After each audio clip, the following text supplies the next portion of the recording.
भारतीय किसान एकता के बैनर के नीचे धरना था जो आज 12 तारीख अनाउंस कर रखी थी। उसमें जो मांगें थी, सबसे बड़ी मांग हमारी बीमा क्लेम की है। 2020 का बीमा क्लेम बकाया है, जो कि 111 गांव थे, उनमें से 18 गांवों का डाला गया है, बाकी रहते हैं। उसके बाद 3974 किसान अभी हमारे 2021 के बीमा से वंचित हैं। उसके साथ लगता जो गेहूँ की फसल खराब हुई थी, उसका भी अभी तक बीमा क्लेम बकाया है। मुआवजा जो 258 करोड़ रुपए खरीफ जो हमारी सफ़ेद मक्खी से नरमे की फसल ख़राब हुई थी, वो भी अभी तक बकाया है। वो पूरे हरियाणा का बकाया था।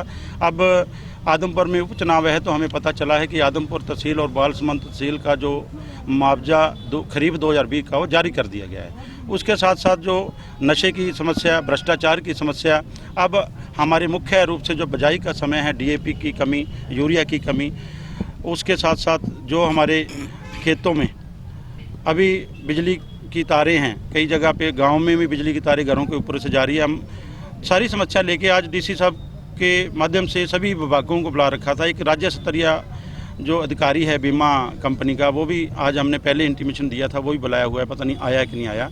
तो हम धरने पर बैठे थे, तो किसानों की बात चली कि खुला दरबार लगा हुआ है। तो हमने कहा किसका लगा हुआ है? कहते खुला दरबार बिजली मंत्री जी ने लगा रखा है। तो हम उसका हिस्सा बनने के लिए अपनी समस्या लेकर यहाँ आए हैं।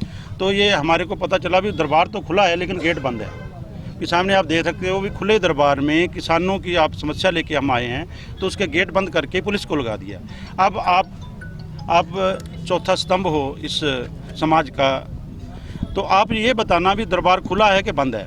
हम तो यही देखने आए थे। हमने तो पता चला किसान बात कर रहे थे, तो हमने सभी किसानों से सलाह ली भी हम क्यों ना पहले खुले दरबार में जाके अपनी समस्या रख दें।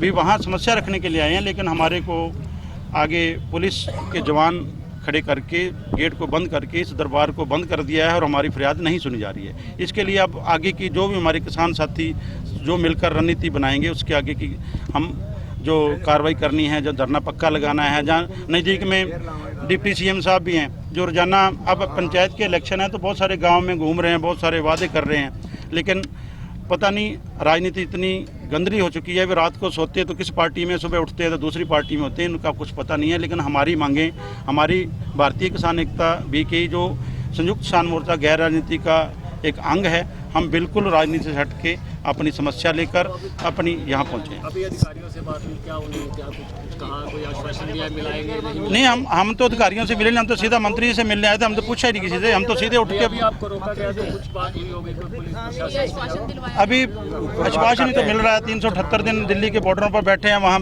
आश्वासन मिलता रहा MSP पर गारंटी कानून बनेगा। अब इन्होंने भी तो आश्वासन ही देना था, लेकिन उससे पहले हमें रोका गया है। बहुत बुरी बात है। अभी एक किसान को खुला दरबार लगा तो उसको रोकना ही गलत बात है।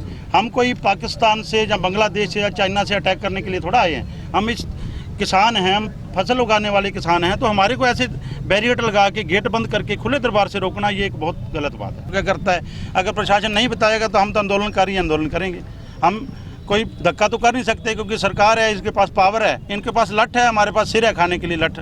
हम जितनी मर्जी लठ बजाएं, गोली चलाएं, लेकिन हम अपना हक के बिना नहीं जाएंगे।